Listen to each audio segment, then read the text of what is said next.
ते त्याविषयी आणि मराठी भाषेविषयी सगळे अगदी मनापासून भरभरून बोलले.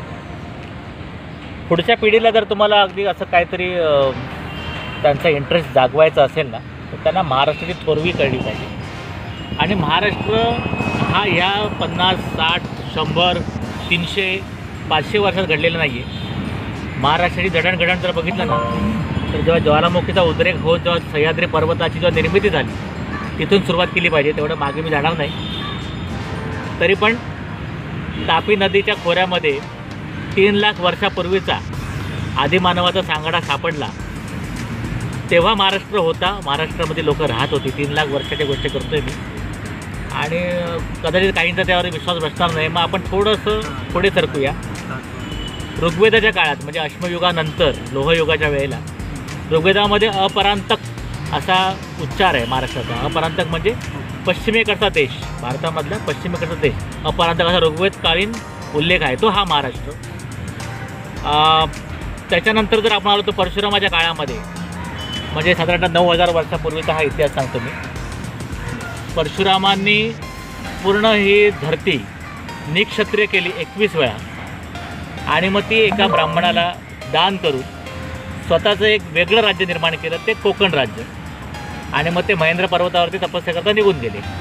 तो हा कोकण पट्टा म्हणजे अगदी तुमच्या सुरत पालघरपासून पूर्ण कोचीनपर्यंतचा हा जो पट्टा आहे ना, ही परशुरामाची निर्मिती, हा महाराष्ट्र.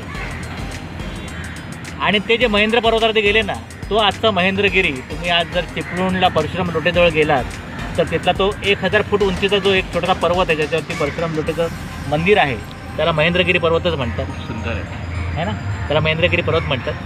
तो हा महाराष्ट्र. त्याच्यानंतर रामायण काळी जेव्हा त्यांचं खरं कर्तृत्व दाखवण्याकरता 14 वर्ष वनवासात गेले, तेव्हा ते दंडकारण्यात आले. ते दंडकारण्य आपलं नाशिक म्हणजे पंचवटी, जिथे आजही आपण रामाची पूजा करतो. पंचवटीमध्ये आपण जातो तीर्थक्षेत्र म्हणून. तिथेच सीतेचं अपहरण झालं होतं. मारीच राक्षस म्हणा, शूर्पणखा म्हणा, रावणाने ती येऊन जटायूशी युद्ध केलं. या सगळ्या घटना सगळ्या महाराष्ट्रातल्या. म्हणजे त्यावेळेचा तो महाराष्ट्र दंडकारण्य. महाभारतामध्ये जर आपण बघितलं तर महाराष्ट्रामध्ये कुंतल, विदर्भ अशा राज्यांची नावं सापडतात. ही सगळी महाराष्ट्रातली. जेव्हा युधिष्ठिराने त्याच्या ज्या युद्धामध्ये जेव्हा पराभव झाला युधिष्ठिराचा, तेव्हा त्याला सांगण्यात आलं होतं ती एक कहाणी आहे, ते कथानक आहे. नळ दमयंती, नळ राजा आणि दमयंती. दमयंती ही विदर्भ राजाची कन्या. विदर्भ राज्य कुठे आहे? महाराष्ट्रात. नळदुर्ग किल्ला, हा नळाचा किल्ला, हा कुठे आहे? नळदुर्ग, उस्मानाबाद. म्हणजे तो आपला महाराष्ट्र. म्हणजे महाराष्ट्राची थोरवी कधीपासून नाही ती बघा. तर तुमच्या लक्षात येईल. ही जर जोपर्यंत तुम्ही आपल्या तरुण पिढीला सांगत नाही ना, तोपर्यंत त्यांना महाराष्ट्र कळणार नाही. महाभारतानंतर आत्ताचा जो इतिहास आहे, जो लिखित इतिहास आपण त्याला म्हणतो, म्हणजे मध्ययुगीन इतिहास, मौर्यकालीन सम्राट अशोकाच्या काळामध्ये उज्जैनच्या आसपासचा जो परिसर आहे ना, त्याला राष्ट्र असं नाव आहे, महाराष्ट्र. पहिल्यांदा आपल्या महाराष्ट्राला राष्ट्र असं संबोधित जर केलं असेल तर अशोकाच्या काळामध्ये. म्हणजे हे बुद्ध काळ, म्हणजे बौद्ध धर्माचा प्रसार जेव्हा होत होता त्यावेळेच्या गोष्टी सांगतोय. बुद्धकालीन जे त्यांचे अनुयायी होते महायान पंथाचे, त्यांच्या ग्रंथामध्ये हा उल्लेख आहे राष्ट्र म्हणून. आणि तो उज्जैन नगरीच्या खालचा प्रदेश, नर्मदाच्या तीराच्या खालचा प्रदेश जो आहे तो महाराष्ट्र. म्हणजे त्यावेळी आपल्या राज्याला राष्ट्र असं होतं. आणि मला सांगायला अगदी म्हणजे खूप आनंद आणि अभिमान वाटतो की तुम्ही भारतातली सगळ्या राज्यांची नावं जरा तपासून पहा. केवळ एकमेव आमचं राज्य असं आहे ज्याला राष्ट्र म्हटलं जातं. केवळ आमचं राज्य असं आहे ज्याला राष्ट्र म्हटलं जातं. त्याच्यामध्ये देशभावना आहे, देशभक्ती आहे, राष्ट्रीयत्व आहे. बाकी कुठल्याही राज्याच्या नावामध्ये राष्ट्र हा शब्द नाही आहे. आणि तेव्हापासून महाराष्ट्राने आपल्या भारतवर्षावरती राज्य केलेलं आहे. अगदी तुम्हाला मी सातकर्णी, सातवाहन या युगातला मी गोष्ट सांगतो की सातवाहनाच्या ह्याच्यामध्ये एक त्यांचा जो राजा होता शालिवाहन त्याचं नाव, त्याने खूप मोठा पराक्रम केला.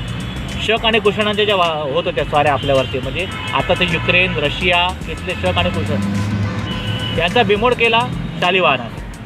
आणि त्यावेळेला जी लढाई झाली होती ती कुरुक्षेत्रात झाली होती. म्हणजे महाभारतकालीन पण कुरुक्षेत्र गाजलं, शालिवाहनच्या वेळेमध्ये पण कुरुक्षेत्र गाजलं, आणि नंतर पेशव्यांच्या पानिपतच्या वेळेला पण कुरुक्षेत्रच गाजलं. तर ते कुरुक्षेत्र महाराष्ट्रात ताब्यात होतं. शालिवाहन हा मराठी राजा, त्याची राजधानी ही प्रतिष्ठान म्हणजे आजचं पैठण, एकनाथ महाराजांचं पैठण, म्हणजे हा आपला मराठी राजा त्या शालिवाहनाने 1941 वर्ष अगोदर शकांचा पराभव केला. कुरुक्षेत्रात लढाई झाली होती आणि म्हणून तेव्हापासून आपण भारतीय कालगणना आहे ना ती शकेमध्ये आपण मोजतो. आज 1941 शके चालू आहे, म्हणजे त्या घटनेला 1941 वर्ष झाली. आणि म्हणजे 1941 वर्षापूर्वी मराठी राजा होता आणि म्हणून महाराष्ट्रही होता. मराठी भाषा ही एवढी जुनी आहे, सांगायचं एवढी जुनी आहे. आणि म्हणून मी तुम्हाला सांगतो की सातवाहनांचं जे राज्य आहे ना ते इसवी सन पूर्व 225 वर्ष आणि इसवी सनानंतर 225 वर्ष, 450 वर्ष सातवाहन शालिवाहन यांनी राज्य केलं आपल्यावरती. आणि हे मराठी राजा, भारतात सर्वात मोठं राज्य ह्यांचं. आणि तेव्हा त्यांची राष्ट्रभाषा होती ती महाराष्ट्रीय राष्ट्रभाषा, म्हणजे आताची मराठी राष्ट्रभाषा. म्हणजे मराठी राष्ट्रभाषा का असावी याचा हा धोरणात्मक मी मुद्दा मांडतो आहे की संपूर्ण भारतामध्ये मराठी ह्या राष्ट्रभाषेने जास्त वेळ काळ गाजवलेला आहे. त्यानंतर आपण पेशव्या काळात येऊच पुढे. आपण सातवाहनानंतर चालुक्य आले, यादव आले, राष्ट्रकूट आले, हे सगळे मराठी राजे यांनी भारतावरती राज्य केलं. कमीत कमी दक्षिण भारतावरती राज्य केलं. म्हणून मराठीची थोरवी, मराठी राज्यांची थोरवी महाराष्ट्र आमचा तेव्हापासूनचा आहे. त्यानंतर अनेक वर्ष मुघलांच्या खाली आपलं होतं महाराष्ट्र. साधारणतः 400 वर्ष आपण मुघलांचं राज्य अनुभवलं. त्यावेळेला जर सर्वात पहिल्यांदी या यवनांविरोधात लढाई करून, चारी पातशाह्यांविरुद्ध लढाई करून, त्यांना चित करून जर कोणी स्वराज्याची स्थापना केली असेल तर तो आमचा मराठी राजा छत्रपती शिवाजी महाराज. अभिमानाने नाव घ्यावं असं हे नाव. आणि त्यानंतर मग तुम्हाला इतिहास माहिती आहे संभाजी महाराजांचा, पेशव्यांनी तर अगदी दिल्लीवरती राज्य केलं. पेशव्यांच्या भावाने राघोबा दादांनी अटकेपार झेंडे फडकवले. अटक कुठे आलं? आताच्या पाकिस्तानच्या पलीकडे, पेशावरच्या पलीकडे अफगाणिस्तानची बॉर्डर म्हणजे हिंदुकुश पर्वतावरती, तिथे आपला भगवा झेंडा लागलेला आहे मराठ्यांचा. ओरिसाला कटकपर्यंत राज्य होतं मराठ्यांचं. म्हणजे अख्खा भारत मराठी अधिपत्याखाली होता. म्हणून मला मराठीविषयी जास्त आत्मीयता वाटते. आणि हे मराठीचं जे माहिती आहे ही आपल्या पुढच्या पिढीला, तरुण पिढीला, लहान मुलांना लहानपणापासून जर शिकवली, शाळेमध्ये दाखवली तर मग त्यांना त्या मराठीविषयी आत्मीयता राहील, महाराष्ट्र राज्याचा अभिमान राहील. आणि मग ही माणसं मराठीकरता तळमळीने पेटून उठतील. म्हणून आपल्या प्रत्येक कार्यकर्त्याला ही कथा तुम्ही सांगा. मध्य प्रदेशची राज्यभाषा 1956पर्यंत मराठी होती. किती लोकांना माहिती आहे? 1956 म्हणजे आत्ता स्वातंत्र्यानंतर 1956पर्यंत मध्य प्रदेशची राज्यभाषा ही मराठी होती. आपण झोपलो आहे, निद्रिस्त आहोत, आपण मागणी नाही केली म्हणून मग हिंदी झाली. मध्य प्रदेशची भाषा हिंदी कधीच नाही. मध्य प्रदेशची भाषा जी आहे ती बुंदेली, बघेली, गोंड, अवधी आणि मराठी. आता ह्या बाकीच्या भाषांना हिंदी थोडीशी जवळची वाटली म्हणून हिंदी थोडे सरकवली. नाहीतर मध्य प्रदेशची भाषा ही मराठी. मध्य प्रदेशमध्ये जास्तीत जास्त संख्येने मराठी भाषिक. मध्य प्रदेश राज्य कोणी केलं? होळकर मराठी सरदार, शिंदे मराठी सरदार, सुमित्रा महाजन आता ज्या आपल्या लोकसभेच्या अध्यक्षा होत्या मराठीच आहेत. थोडं आपण झाशी साईडला जाऊया. झाशीची राणी मराठी, नेवाळकर मराठी, आपल्या कोकणातले. झाशीच्या राणीचं बालपण पुण्यात गेलं, तांबे हे मराठी. बडोद्याचे गायकवाड मराठी, पवार मराठी. या सर्वांनी उत्तरेवरती राज्य केलेलं आहे. तेव्हा मराठी भाषा तेव्हा राष्ट्रभाषा होती ना. मराठ्यांच्या काळामध्ये राष्ट्रभाषा काय होती? हिंदी होती. हिंदीची तेव्हा उत्पत्ती पण झाली नव्हती. हिंदी हा शब्दच नव्हता हो. हिंदी भाषा हा शब्दच नव्हता. पेशव्यांच्या काळापर्यंत हिंदी भाषा शब्दप्रयोग सुरू झाला 150 वर्षापूर्वी. म्हणजे 1857च्या लढाईच्या वेळेला पण हिंदी भाषा हा शब्दप्रयोग नव्हता. मराठी भाषा होती. मात्र मराठी भाषेचा इतिहास मी तुम्हाला लेखी 2220 वर्षाचा लिहून देऊ शकतो. आणि म्हणून ठामपणे सांगतो की मराठी ही अभिजात दर्जाची भाषा आहे. हिंदी नवी, एकदम नवी.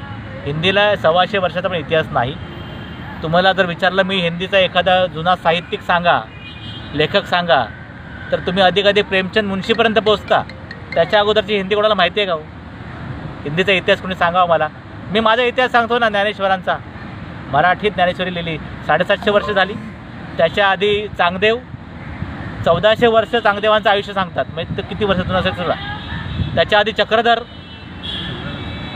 त्याच्या आधी मी म्हटलं की बौद्धकालीन म्हणजे इसवी सनापूर्वी जे ग्रंथ लिहिले आहेत त्याच्यामध्ये मराठीचा उल्लेख आहे ना. त्याच्यामध्ये उज्जैन हे महाराष्ट्र किंवा राष्ट्र या भाषेमध्ये हा उल्लेख आहे. आपली कारल्याची जेव्हा लेणी कोरली गेली पुण्याला लोणावळ्याच्या जवळ जे कारल्याची लेणी लागतात म्हणजे एकविरा देवी, लोक एकविरा म्हणतात, एकविरा आताची देवी आहे. ही बुद्ध लेणी कोरण्याकरता पैसा लागला. हा पैसा दिला सोपाऱ्यातल्या धनिकाने, म्हणजे नाला सोपारा आताचं. म्हणजे हा मराठी भाषिकांचा इतिहास आहे. पण हा वारंवार लोकांना समजावून सांगितलं पाहिजे. हो, आपणच आपला गौरव नाही सांगितलं लोकांना कसं कळणार? लोकांना मराठी म्हणजे काय, मराठीचा मोठेपणा काय हा कळला पाहिजे. तर हा आपण स्वतःहून तो आपलं तोंड उघडून लोकांना सांगितलं पाहिजे. सरकार शिकवणार नाही, पाठ्यपुस्तकात दिसणार नाही, इतिहासात सापडेल, बकरीत सापडेल, पुस्तकात सापडेल, कोकणाख्यानात सापडेल, ऋग्वेदात सापडलेला आहे. पण हा आपण लोकांना सांगितला पाहिजे, तर लोक ह्याचा अभ्यास करतील आणि मग ती आपली ही जी शान आहे ना ही दिसेल लोकांना, आणि तर लोक थोडीशी वचकतील आपल्याला. शेवटची जर मी सांगितलं ना, राष्ट्रभाषा, आज राष्ट्रभाषा नाही भारताला, भारतीय संघराज्याला राष्ट्रभाषा नाही, 22 राज्यभाषा आहेत. पण शेवटची राष्ट्रभाषा कधीतरी असेल ना भारताला, ती कुठली होती? ब्रिटिशांनी कधी राष्ट्रभाषा लावलीच नाही, कारण इंग्रजी राष्ट्रभाषा होऊ शकत नाही. बरोबर. मग त्याच्या आधी कोणाचं राज्य होतं? मराठ्यांचं राज्य होतं ना, अगदी अटकेपासून कटकेपर्यंत. मराठीची राष्ट्रभाषा कुठली? हो, मराठीच ना. सगळं राज्यकारभार मराठीत होत होता ना. म्हणजे शेवटची राष्ट्रभाषा भारताची आहे ती मराठीच आहे, हे तुम्ही सांगा ना ठामपणे. मग आज राष्ट्रभाषा मराठी का नको?